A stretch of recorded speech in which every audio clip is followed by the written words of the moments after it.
On November 21st, 1992, Tom Monfils disappeared after a workplace dispute.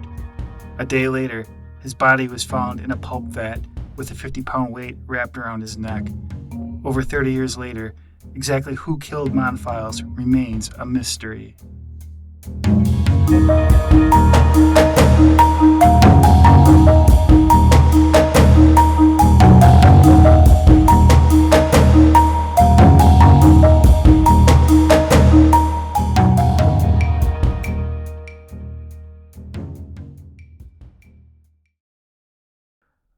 Welcome to the Monfils 6 podcast. My name is Damon Schneider.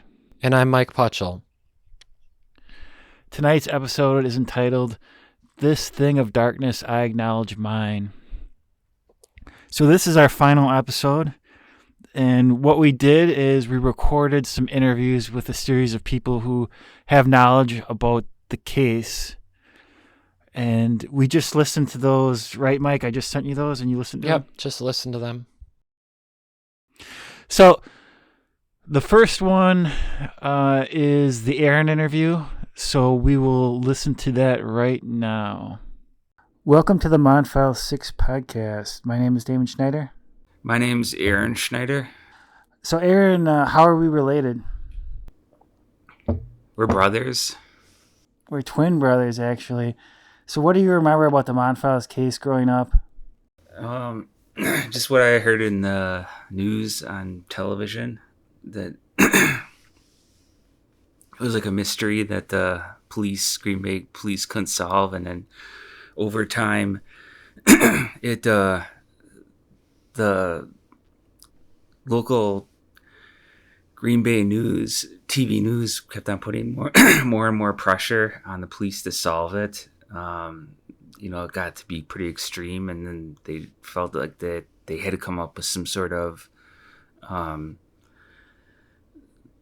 conviction or some new lead. Otherwise, they were just it made them look like they weren't doing their job, or they might be incompetent. So it's hard to believe the Green Bay press could put that much pressure, because it's not New York City or Chicago, but when there's not a whole lot to talk about, you find that you're talking about it every single day, even in a city like Green Bay. Yeah, so it's interesting you bring that up, because we mentioned in the last episode, in terms of Keith Kutzka's new lawyer in the documentary Beyond Human Nature, he went back to the old press clippings, and he mentioned the fact that the police were under tremendous pressure from the local Green Bay press to solve the case. So, given that this is our final episode, I just wanted to come back to the beginning when I mentioned on the first episode, the very first time I heard about the Monfils case was when I was 15 years old inside my exploring electronics computer class in Oshkosh West High School. And I heard it over the radio that a bunch of workers in a paper plant in Green Bay, murdered their coworker, Tom Monfils. And I remember I just could not believe that had happened. So since this is the final episode, we're basically giving statements as to what we thought might have happened. And so what do you think might have happened to Tom Monfils on November 21st, 1992?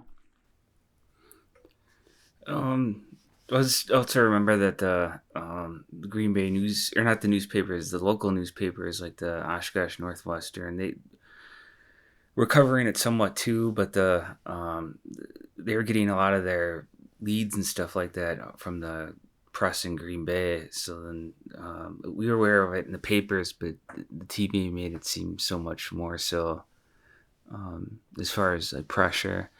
So my theory is to what I think would happen. I think that Tom Monfils committed suicide.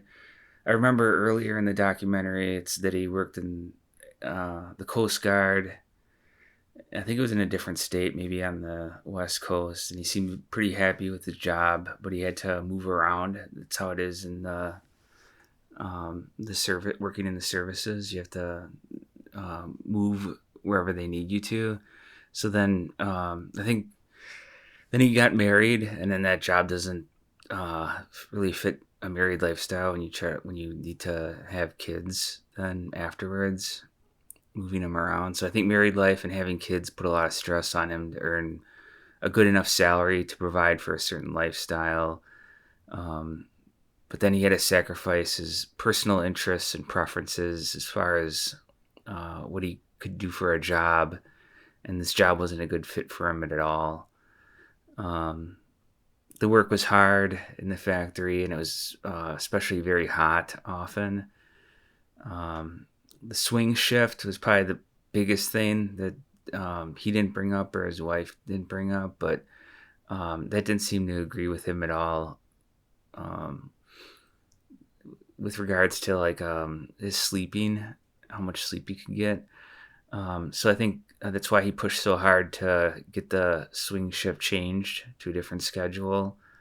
Um, he seemed desperate to change like a dead end job situation, and when he couldn't do that, then he thought that suicide seemed like the only way out. Um, so if you think that that seems too extreme, just remember that George Bailey in It's a Wonderful Life considered suicide over money issues that were going to ruin him and his job. So what could also put pressure on him, is his wife. She was the only person who could do that, put that amount of pressure on him to stay there and make it work so that he could provide for a lifestyle at a job that he couldn't do. He could do it, but he couldn't do it long term. So she was very. The documentary kind of reveals this, and the access that she gave didn't give like any access to his brother, with his brother and his kids, and her kids. So that seemed very controlling and aggressive. That fits with her profile, in my opinion. So, would you say that you think that Sue Monfils played a key role in Tom's decision to commit suicide? Yeah, I think she pushed him over the edge, like over a long period of time, and then he couldn't see another way out. So then the easiest way would just be to end his life. And we're back. So, what did you find interesting about Aaron's interview? So one thing that struck me with Aaron's interview was I don't have any issue with the suicide idea, but I was just surprised kind of where he went with it as far as the being unhappy with the job and kind of placing some responsibility on Sue for maybe putting pressure on Tom. And then the idea just that Tom was under a lot of stress, having to provide for a lifestyle that the family needed or desired. That element of it surprised me.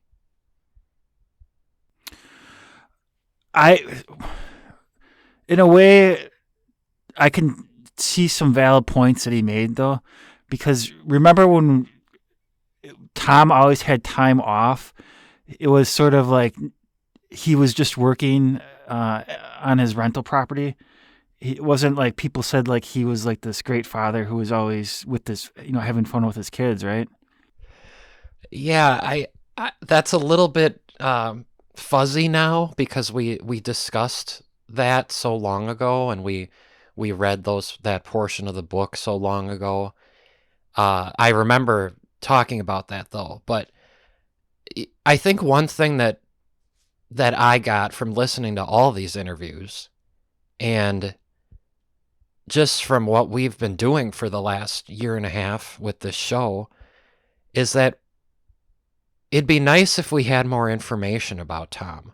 and his family, and just kind of the family dynamic, and the way that their family worked, the type of relationships they had, that would really give a great picture of some insight into what may have happened to Tom.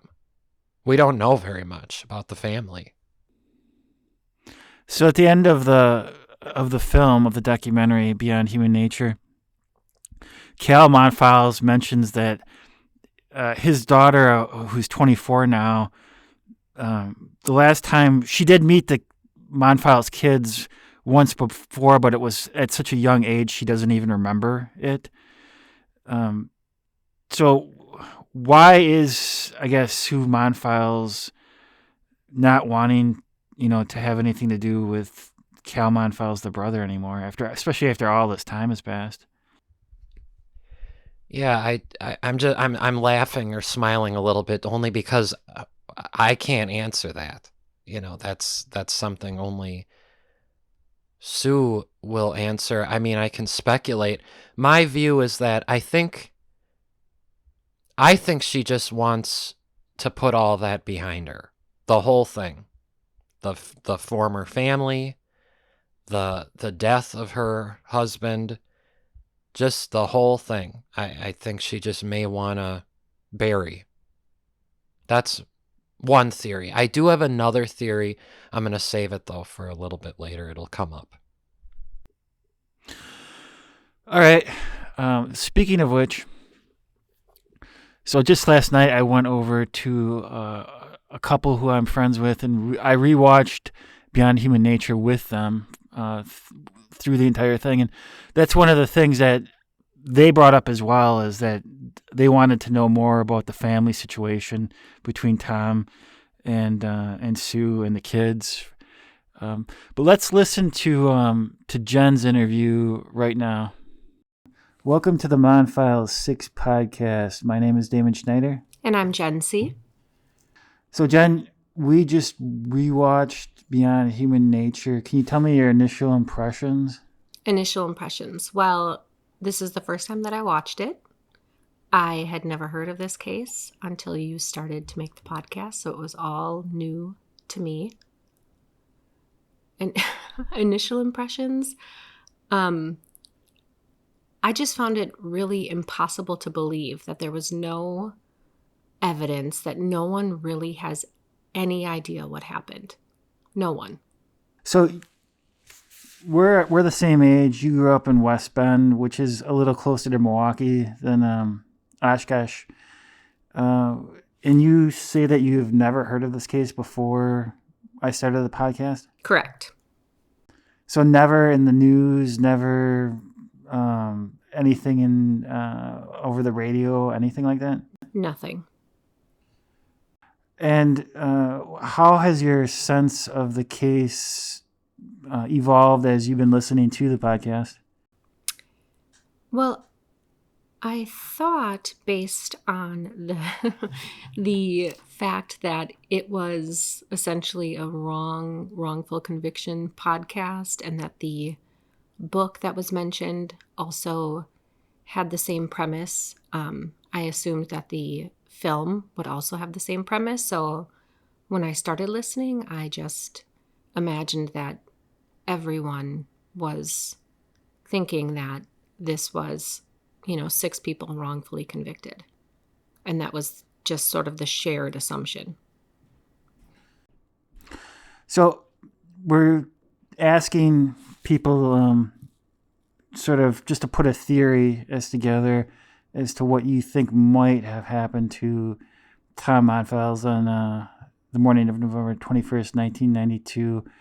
After now having watched the documentary, what would your best guess be? My best guess is that it wasn't a murder by the 6 people that were convicted of the murder. It doesn't feel to me like just a suicide. It seems like somebody knows something, or someone was involved in some way. Maybe not in murdering, but somebody inside the plant, it just seems like has had to have seen something, has to know something more. What are your impressions on Sue Monfils?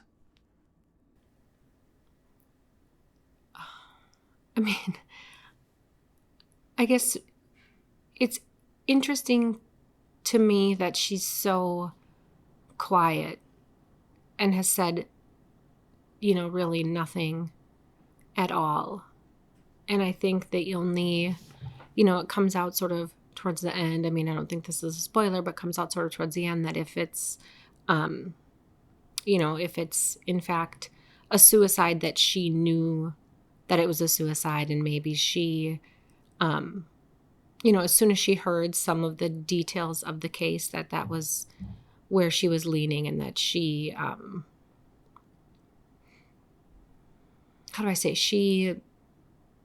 it wasn't like she was covering anything, but that she maybe purposefully kept quiet based on some of the findings. Like, her husband being found dead was step one, or finding one, and then some of the details around the death. Then she just, decided she wasn't going to say anything to anybody.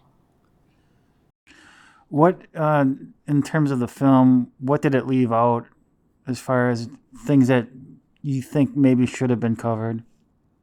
I mean, it would have been interesting to know more about her, or maybe more about them. I feel like there's just so little that's known about Tom in general, except for what comes from his brother.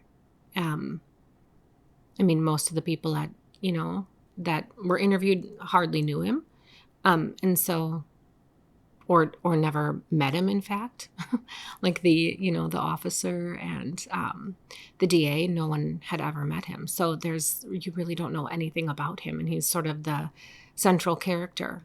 And you don't know anything about her because she's hardly mentioned, except for her suit against the city, and then the little bit of information that you get from Tom's brother. I think if it would be possible to paint a picture of them, it would be telling. Probably there'd be much more that we could know about maybe what led up to this from Tom's point of view, I guess. And I think also, was it David Weiner? Yeah. I always want to call him Dale. David Weiner. There was nothing about him in the film at all, and he seemed like a really interesting character that probably has more of a story in this. So just to sum up, you lean away from suicide and more towards someone that was in the plant was involved with the death? I'm not going to say that I lean away from suicide, but I feel like it just seems like somebody would have known something. Like, I feel like he was a little bit too suspicious to know nothing, David Weiner. And it just seems really, really impossible to believe that no one saw anything happen at all. It's a short period of time that these events, or whatever the events are, that they took place. And I understand the factory is large, but there are people. There doesn't really seem to be like there could be just a corner where someone could entirely disappear, or it could go completely unnoticed with, carrying some big heavy things around or making any kind of noise or anything. It seems strange that no one would have seen anything. Finally, if you had to describe this case to someone who's unfamiliar with it, from your perspective, how would you describe it? I would say that it's really strange. Again, it just seems so impossible to me that no one knows anything, and all of the evidence for the conviction wasn't actually evidence. A lot of the things were, false testimonies and things like that. Like, there's really no evidence around anything at all. And some of the strongest evidence seems to be like a person's ability to tie a knot. And that just seems crazy that 6 people would go to prison for decades, more than, people are dead, and nobody really knows anything. I guess that's not really a summary, but it would be a very bizarre, unsolved death in a paper mill in the 90s in Wisconsin that, living an hour away, I had never even heard of. And we're back. So what stood out to you, Mike, in terms of Jen's interview? Well, first thing is that it's awesome that she's really seems to take an interest in the case, because she was not aware of it, as she explained, even being from Wisconsin and growing up here. Just like me, I had never heard of the case either. So it's really cool that she's been listening to the show and been taking an interest in this story. That was my big takeaway. As far as what she had to say, one thing that comes to mind just right now is I remember she made a comment about how it seems very unlikely that no one would have seen anything or would know anything about what happened. And as far as no one seeing anything and finding that hard to believe, this is just one example, but I'm sure there's plenty. I don't think that it's actually that unusual for somebody to be able to do something and have no one witness it. And I'll give an example. Just last year,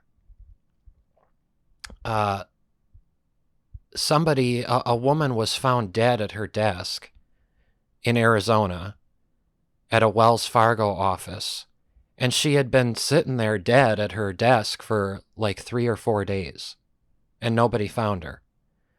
So I'm pointing this out because you can have places where there's a lot of people working there, but things go unnoticed.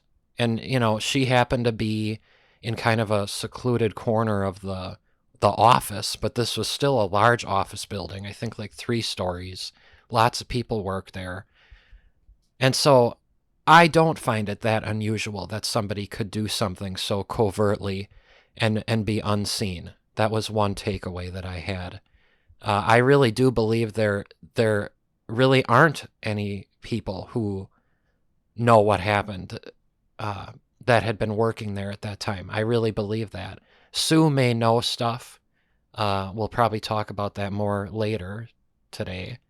And I believe David Weiner may know more too. But as far as anybody else, I don't think there really is anybody that knows. Is David Weiner, he passed away, right?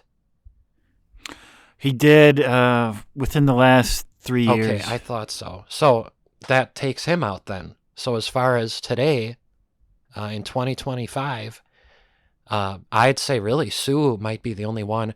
I don't know if she knows really what happened, but she could have more information at least. Yeah, she might have had conversations with Tom about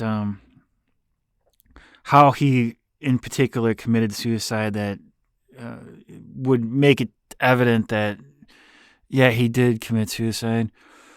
So Jen is my age, and West Bend is maybe 45 minutes from Oshkosh, so just that little bit of extra distance. Of course, this was, we're talking about the early 90s. That news, that Monfils news didn't sort of get to her. I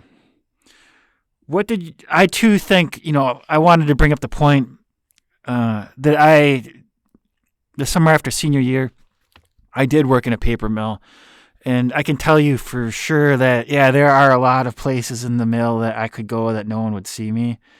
I remember, for instance, going out and doing a round one time, and one of the mill workers was taking a nap, like out on the grass. I walked past him. I think I was supposed to say like you shouldn't be doing that, but I just walked past him and didn't say anything. you know, I let him enjoy his sunny afternoon. But certainly, yeah, there are a lot of places you could sort of go in the mill where most people aren't going to find you. But yeah, she also seemed to think that didn't really quite think suicide, but she kind of thought that someone else was probably involved. And I think she was kind of hinting probably a little bit towards David Weiner as being that person who might have been involved.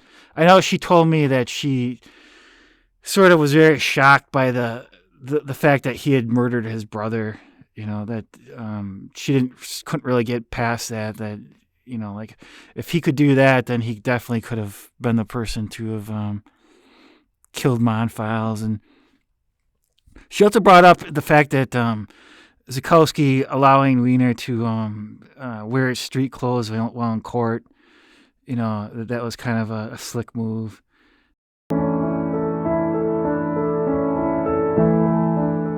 What's remembered lives.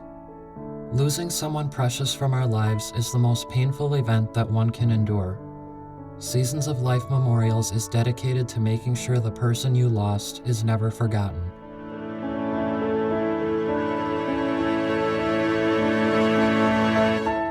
We work with you to help you craft a film about your loved one's life that can be viewed at the gravesite.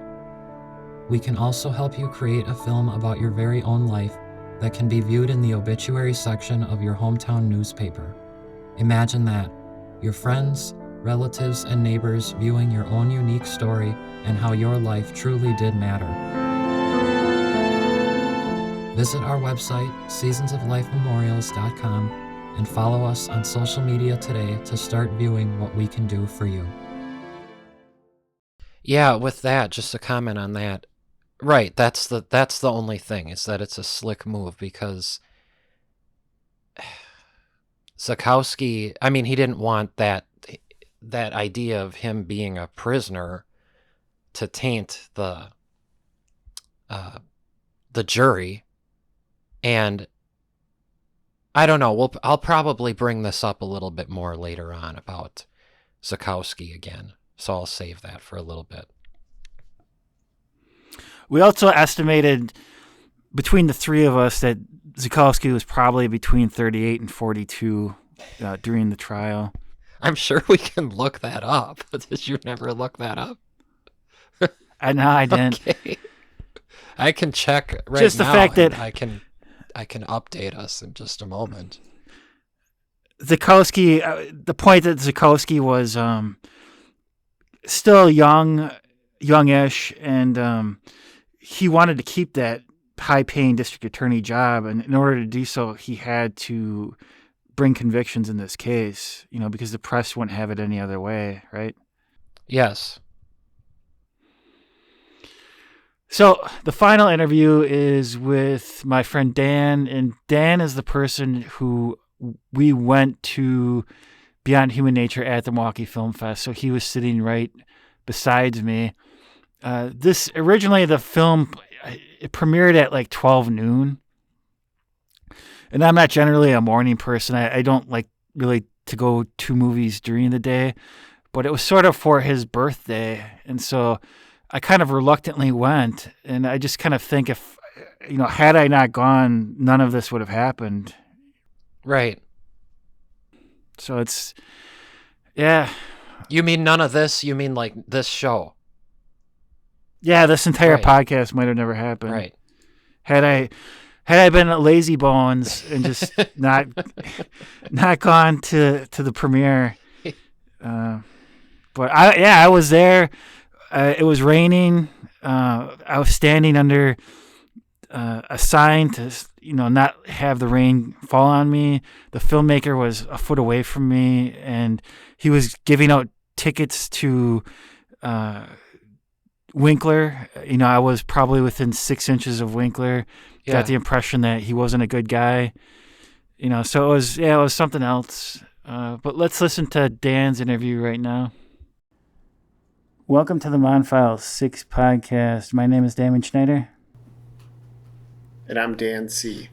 So, Dan, can you describe us going to the documentary back in when we did? Yeah. What was that, a couple years ago now? Year and a half, 2 years ago? Coming up on 2 years, yeah. Yeah. I don't know. I just remember seeing that it was being played as part of the Milwaukee Film Fest and being excited to see it because I remembered the case from when I was in high school living in the Fox Valley. And I thought, hey, it would be great kind of nostalgic thing to see and remember. I didn't remember all the details, but I was excited to see the movie. After your initial viewing of the film, what were your thoughts?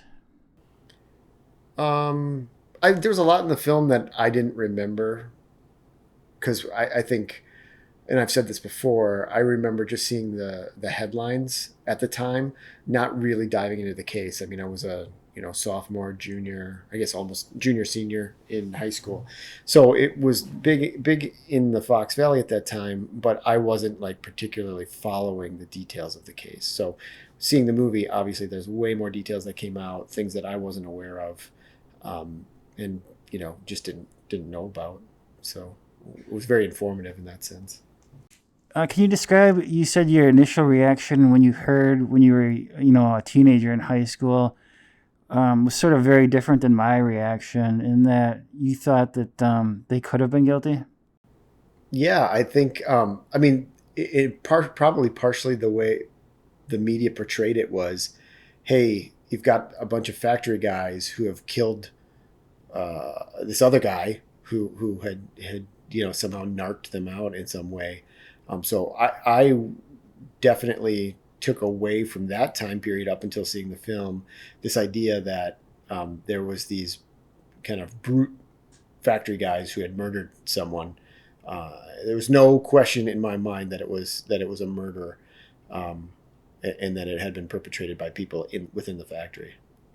So now, after having seen the film a second time, have your thoughts or perspectives changed? Yeah, I mean, I think it's just less obvious that it was a murder, right? It seems like there's a lot of glaring holes in the entire case, to the point that, who could really say exactly what happened? Um, it doesn't seem as clear cut that it was six guys, beating him over the head and then dumping him in a vat. It seems like there's a lot of other scenarios that could have played out, and it's really, really difficult to say with any guarantee that that's what happened. If you had to give a best guess as to what happened to Tom Monfils on November 21st, 1992, what would be your guess? No idea. Absolutely zero idea. I mean, if you would have asked me again before having seen the film, I would have said, "Oh yeah, he was murdered," right? Because that's definitely what I had taken away from the time. But now I have, it's just clueless. No idea, and I think it'd be really difficult for anybody to say exactly what happened on that day. And you said back in 2001 when White Pie was released, you have no memory of that happening? Nope, zero. So I hadn't thought about this case since since high school that I can think of, up until it came in the Milwaukee Film Fest. What about when we went to the Milwaukee Film Fest and they had the Q&A with Zukowski and Winkler afterwards? What were your impressions of Zukowski and Winkler? I felt there were, I still do think that they seemed pretty genuine in their beliefs. Just Wisconsin guys who were trying to do what they thought their job was. Yeah, I mean, I don't think they're like evil. After seeing the movie, it seems less cut and dried that that their case was maybe not quite as straightforward as they presented, but I still think that they seem like reasonable people. And what are your thoughts on Sue Monfils? No idea, other than that she seems to be estranged from the entire thing after getting awarded the payout from Green Bay, which I think is right. I think obviously the police mishandled it. If there's one takeaway I have from the movie is that the initial tape of the 911 call was completely mishandled, right? It was meant to be anonymous and wasn't kept anonymous. So I'm glad that worked out that way, but I've don't know really what to say about her. It's strange that she's not. Maybe it's not strange. I mean, she just seems to be completely absent from the film, right? So and probably that's her choice, right? She probably doesn't even want to relive a lot of this stuff. So. And we're back.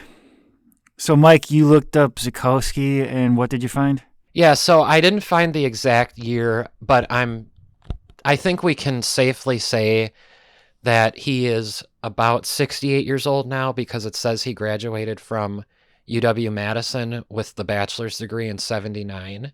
So then that would make him born roughly like 1957. And then he would have been 38, 37, 38 when the trial was going on. So young for, a district attorney. Yeah, I'd say so. One of the things Jen remarked while we watched the film was when she saw Winkler in the prosecuting the case, the actual footage, from the trial. Her remark was, "He's so nerdy." Who was nerdy? I didn't catch that. Zukowski. Oh, well, yeah, he. That's funny too. I get a sense that he just. I don't know if I already mentioned this in the last episode, but when they have that scene of his closing argument, and he I can't remember what he said exactly, but he holds up that poster of the injuries. I get a sense, at least, that this is what he loves. Like he loved doing that. These dramatic closing statements. And wasn't his closing statement like super long? Yeah, he brought up. He called it like Christmas tree time. Like that was his favorite part of the trial. That's what I mean. So he really. This is like theater for him. That's the sense I get. Yeah, I get that sense as well. So what did you think about Dan's interview? Dan's interview, I'd say, gave a good picture of another Wisconsin person who he kind of shared his knowledge of the case, and despite growing up in Wisconsin, in Oshkosh like you, he didn't really follow it too closely, which, I mean, that makes sense. I wasn't following criminal cases when I was in high school either, so that makes sense. But he definitely, as we've heard, he doesn't really have any idea what happened. Yeah, that was interesting. I think that really was his honest opinion. Initially, he said that when he first heard about the case, he thought for surely that they were guilty. Like just the initial, the fact that they were factory workers. He could see factory workers doing that. When I heard about it over the radio, I couldn't believe that. I didn't believe that these factory workers from Wisconsin were capable of doing that. Well, and I'll just add that I think a lot of people would probably just, if they had known that the Monfils 6 were convicted, and that's kind of really all they knew about the case, I think most people would say that they were guilty because we trust the legal system. We believe that most convictions are correct. So to me, that would seem normal. What did you think of Dan's sort of take on Winkler and Zukowski at the Q&A of the Film Fest? Can you remind me, though, of what he said exactly? Just basically that he thought that they sort of were reasonable. Oh, yes. And yes. Yeah, I would imagine. I remember now listening to that part of the interview, and I figured that would be the case. I mean, I don't think either. I agree with Dan that Winkler and Zukowski, I don't think they have like bad intentions or anything, or they're like out to get people. I don't think they're out to. I don't think Zakowski was out to ruin the Monfils 6 lives and their families. I think he was out to get a conviction. That's all. And I believe he was wrong, but I certainly don't think that he had like any bad intentions there, like that he was looking to do anything other than convict. I think he was under a ton of pressure, and he was really just trying to get a guilty verdict. That's all. Memento mori. Remember, you must die someday. However, your life can be remembered forever by contacting us at seasonsoflifememorials.com. We are here to teach you how to create a film about your life that can be seen at your future gravesite, as well as within the obituary section of your very own newspaper. Contact us today at seasonsoflifememorials.com. So, Mike, can you just tell the audience, our listeners, where they might be able to hear future podcasts that we do? Sure. So we've been talking about this Seasons of Life Memorials every episode, so people have been hearing about this. They should be familiar with that. We've had a great time discussing the Monfils case and sharing that story, but, everything comes to an end, and if people are still looking to hear from us, we are not going to stop releasing content. People will still be able to hear us. It's just that we'll be discussing different things. We're going to shift focus a little bit. We may revisit Monfils someday.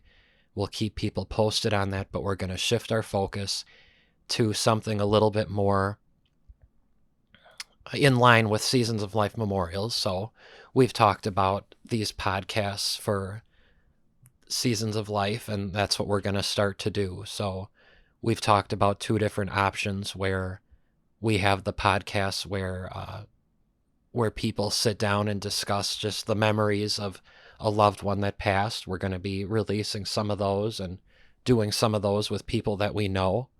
And then another opportunity that we see is discussing the lives of celebrities that pass. We've talked about that in the last episode, where, again, just some celebrities that have passed recently. We discussed like David Lynch and Bob Uecker, Milwaukee celebrity. We'll be doing things like that. So people will still have the opportunity to hear us if they really like hearing our voices. And so we're not going anywhere. We're going to take a little break for a while, but we're not going anywhere. And people will be able to hear from us on the Seasons of Life Memorials YouTube channel. So be sure to subscribe to that Seasons of Life Memorial YouTube channel, and you'll get all of our content. And so now we're back, and it's time to reveal our own theories. I actually am going to reveal 3. So did you want me to reveal my first theory, Mike? Yeah, go ahead.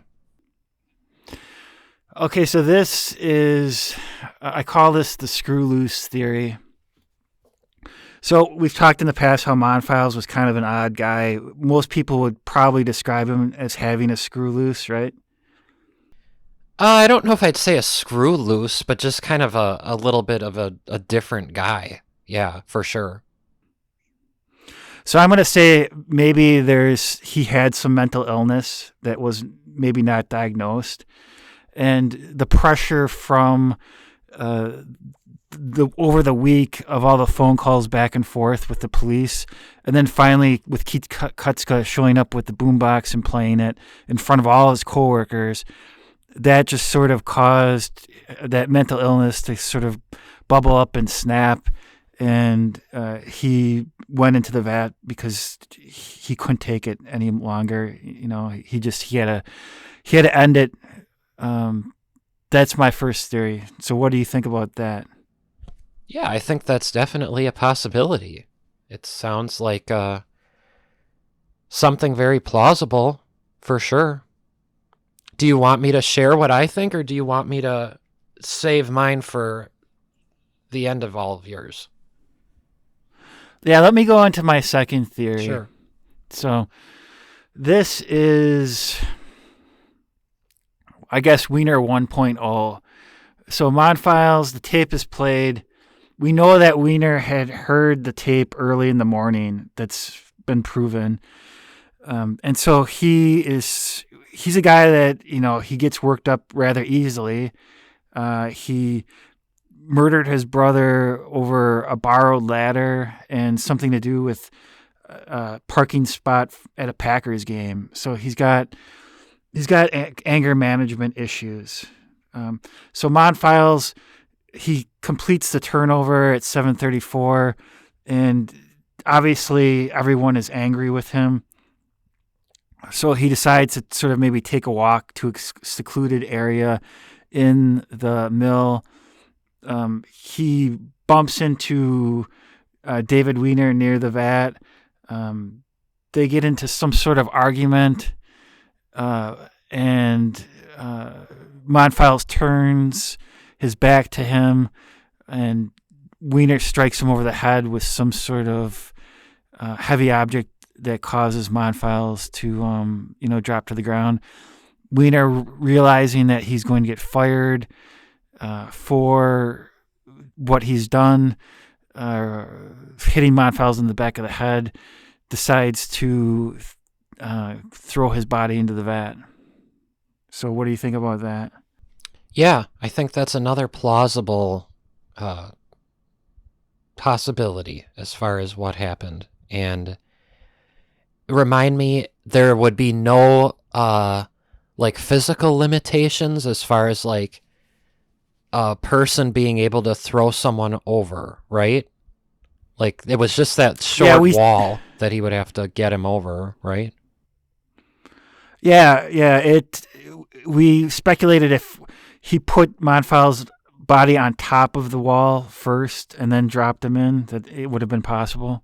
And then that was when we talked about too how he could have used the weight to assist him, like put the weight over the side, and then that weight would kind of pull Monfils a little bit. Is that when we were talking about that? Yeah. He could have used the weight to lessen the amount of Tom's total body weight. So, okay. Final theory, and this one is a little bit out there, but just hear me out. So we know from the book that Tom and Sue had a bank account at a local credit union somewhere in Green Bay, and that they had approximately $2,000 in that account. So the week that Monfils, he makes the call, and then Keith is attempting to get the tape, and Tom is calling the police like 5 times during the week. He's having a lot of sleepless nights. He's very much worried what's going to happen. And so he starts to develop a plan B. And this plan B is that he's going to make it look like he got murdered. So Sue and his family are provided through life insurance. And the way he's going to do that is that he's going to take that $2,000 and he's going to offer it to David Wiener as a payment to hit him over the head and make it look like a murder. And then not only that, to pin it on Kutska as best he could. So Kutska goes down for, what the injustice that he did to Tom, basically, and, getting Tom in all this trouble. And so basically he, sometime during the week, he reaches out to David Wiener and says, if Keith ever gets a hold of this tape, I'm going to come by you and you're going to basically, make it appear that I've been killed at work. And then I'll arrange it that you'll get the $2,000. And so that basically, when Sue and Cal hear about the suicide, she goes to the bank because she wants to see if that money's still there. So what do you think about that? Well, first of all, I remember, because you had told me that theory a while back, and I I think that that's really well thought out. So I give you a lot of credit for that. I mean that sincerely. It's certainly, excuse me, it's certainly, again, plausible. I've just not, I don't think that's what happened. It's not likely, especially just the David Weiner Tom connection. I don't know if there's any really record of them ever interacting. Which again, I know that there necessarily wouldn't be a record of it, but did they even ever see each other? Did they even know each other? I can't remember. Do you know? I would imagine that they knew each other, at least casually. Maybe Tom knew that David had this temper, and he was capable of doing something drastic like that. Yeah, I just with the David Weiner thing, it's just the thing that I could never get past was after Monfils, the body was discovered, that he asked off for like 2 whole months, because he couldn't take it sort of mentally, and I cannot get past that point, and so that makes me think that he's involved somehow, sort of in the death. Yeah, I don't disagree with any of that. Yeah, all 3 of your theories are plausible, definitely, and well thought out. Do you want me to share mine now? Yes, let's hear it. Okay, so it's not anything like your third theory. Certainly nothing outlandish like that. And people may already know. I think you may know too, just from the way I've talked. I'm in agreement with your brother, Aaron. I believe that Tom killed himself. I will say there's a caveat there, and I'll get to it. The reason I believe that it was a suicide is because you have to look at what you said in kind of your number one theory of what was going on in Tom's life in the days leading up to the death. And I can't remember the name of it, but somebody referred to it in the book like they have to look at the like the character autopsy or something. I don't think that's the name of it, but we need to know what was going on in Tom's life. And from what we know and kind of what we can speculate, this is the sense that I get from what was happening with Tom in the days leading up to the death. I believe that I don't believe this. We know that he was completely freaked out that Keith would learn that he was the person who made the call. We know that because he made like 5 calls to the police leading up to his death. And he was saying, please tell me you won't release this. Keith's getting closer to getting the tape every day. You can just see the desperation in Tom's words that he is like completely losing his mind over this. He is not sleeping. We know that. He wasn't sleeping. And we know that he wasn't sharing any of this with really anybody else. He kept this very private. He didn't tell Sue about this whole thing with the tape and that he turned Keith in. So he was dealing with all of this completely privately, and that's really hard to do. It's hard to go through something like that on your own. And I agree with you with number 1. I do believe that Tom had some mental issues. I can't remember. I was trying to find this in the book. I couldn't find it. Can you confirm, Damon? Did the book say that Tom had contemplated suicide in the past? Do you remember anything like that? I can't say specifically Okay. that I remember that, but I do remember where a coworker of Tom's they had a child. Two coworkers had a child, and there was I think it was an early birth, and Yeah. Tom wrote some things on like a community board at work that everyone could see. And the worker's response is, "I don't want Tom to get fired, but he needs serious mental help." That's right. Yeah, I remember that story. And so again, you mentioned your theory number one being having a screw loose. I don't know if I'd put it that way, but I definitely know what you mean, that I think he had some issues. And, I think something goes a little bit hand in hand. I believe that he was a very non-confrontational person. So I think that kind of played a role too. He he didn't really know how to deal with things in a rational way, I would say.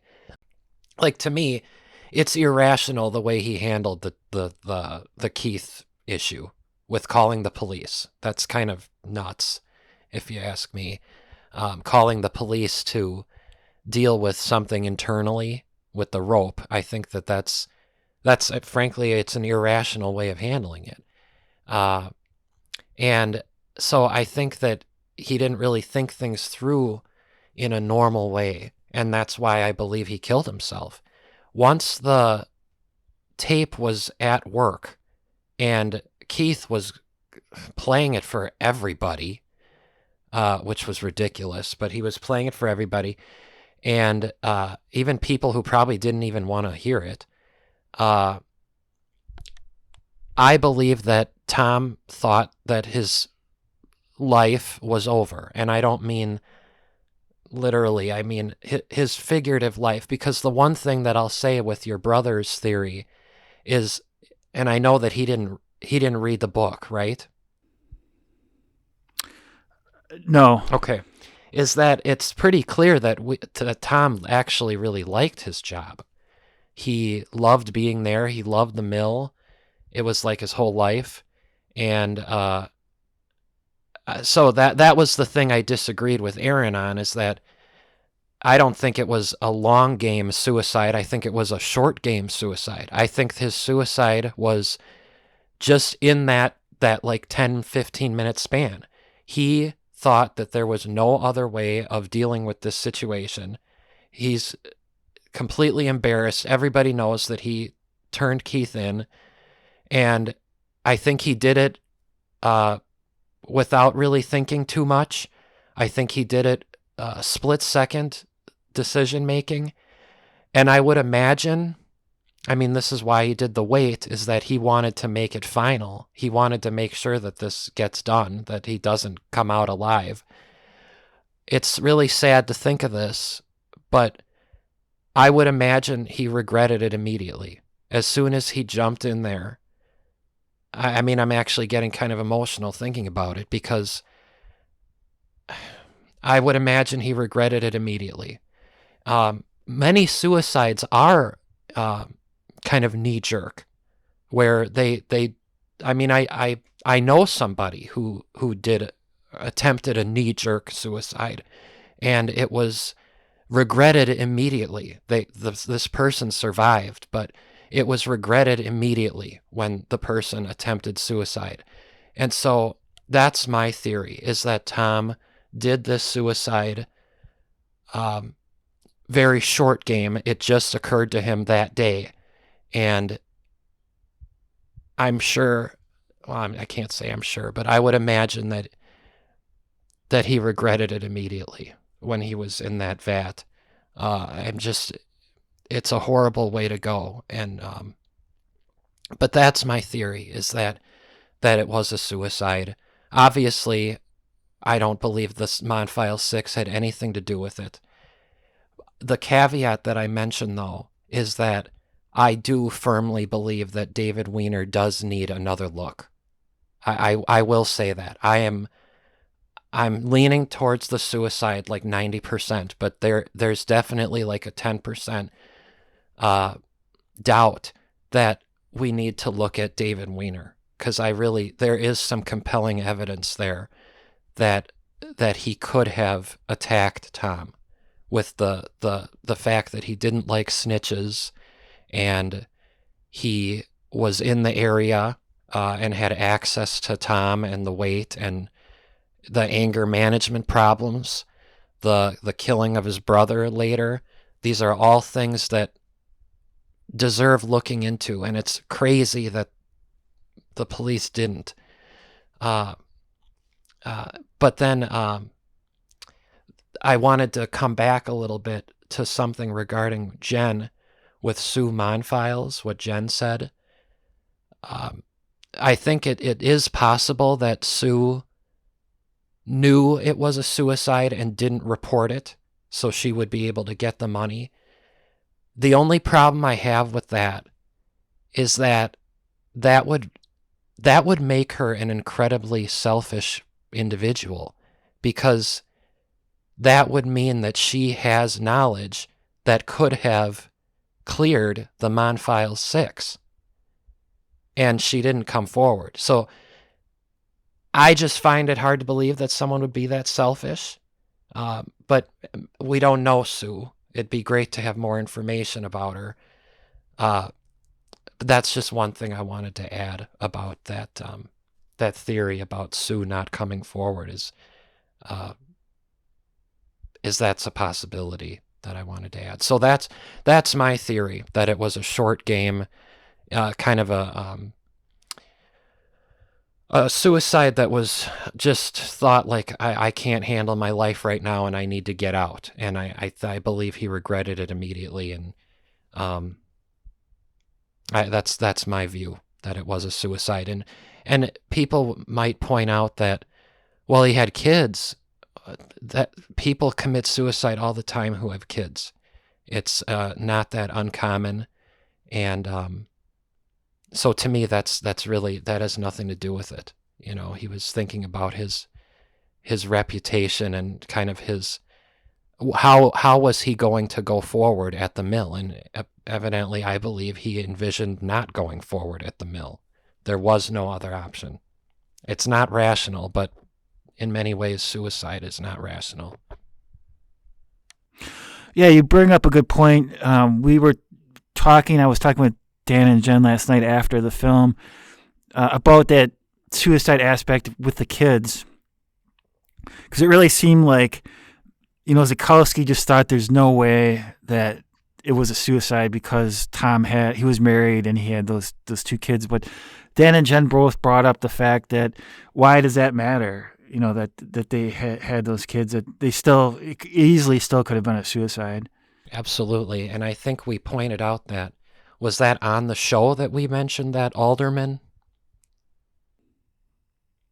No, I'm not sure if we did, but yeah, do you want to bring that up quick? Yeah, just a quick example. There was an alderman locally in the Milwaukee area who committed suicide, and he was a father. I think, I don't remember how many kids he had, 2 at least, I believe. A young father. He had young children. And he killed himself in his car in a park. And so that's an example where people commit suicide who have children. And, well, many people would come back with that and say, well, he had mental issues, which apparently he did. Well, again, that's why you and I pointed out we believe Tom had some mental issues. Yeah, I know someone who worked for that alderman who wrote on Facebook after the suicide that he was sort of the nicest guy in the world. Yeah. I mean, all these things can be masked, from other people around us. I think oftentimes it is a shock when somebody decides to end their life. I mean, some people you kind of have that expectation that might happen one day, but other people, it's not something that you were ever thinking. The people do a good job of hiding what's really going on in their mind.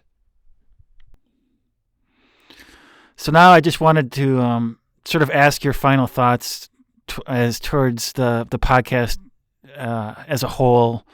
What will you miss? Well, I'll miss getting together with you, about every couple of weeks. I had a good time discussing this case. I think we've had some really good discussions.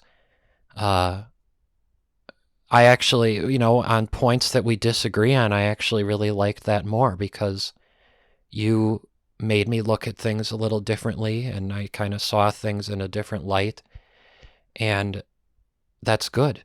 And I loved being on, excuse me, the Crack House Chronicles as guests. I thought that was a really cool thing, too. It showed that people were finding us and listening to us. They were interested in the case.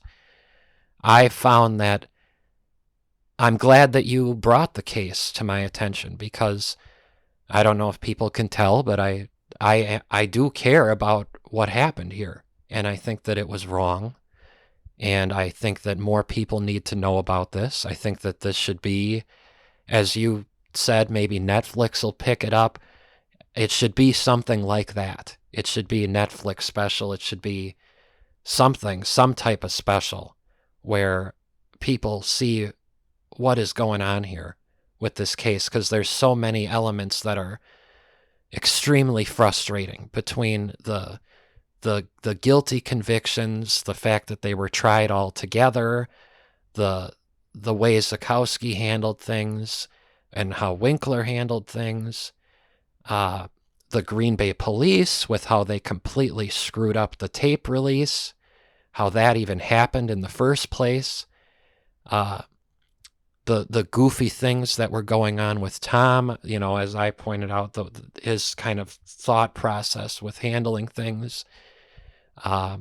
There's a lot of things that are really intricately detailed in this case that, why wasn't this on Dateline or something like that? It should be on all these murder shows. It should have had an episode, and I don't know why it didn't. Yeah, I guess, you can bring up the example of the O.J. Simpson trial overlapping it. Mm-hmm. I guess, that would be a big reason. But as much as I like the documentary Beyond Human Nature, it's obviously they were limited in the amount of time in terms of what they could present, and a lot was left out. And I think that I think it should be a sort of some sort of limited run series on Hulu or Netflix. Hopefully someone hears this and they know someone who works at one of those places and they can point them towards this podcast, and it gets done at some point in the future. I hope it does. But I also wanted just to say thank you to the listeners for listening. And I hope that we brought you a story that you'll never forget. Yeah, definitely. I'll reflect that too. It's cool that people have found us, and I hope that people will continue to find us because we plan on just leaving these episodes up there so that people can listen to this whenever they want and really just learn about the case. I that's what I care about, is that people just know about this, and that this really isn't done, in my opinion, yet. This case is still open, if you ask me. And yeah, it was a great time doing this with you, Damon, and thanks everybody for listening to us. We really enjoyed doing this and hope you guys found value in it too. Please join us again sometime in the future. Thanks for listening.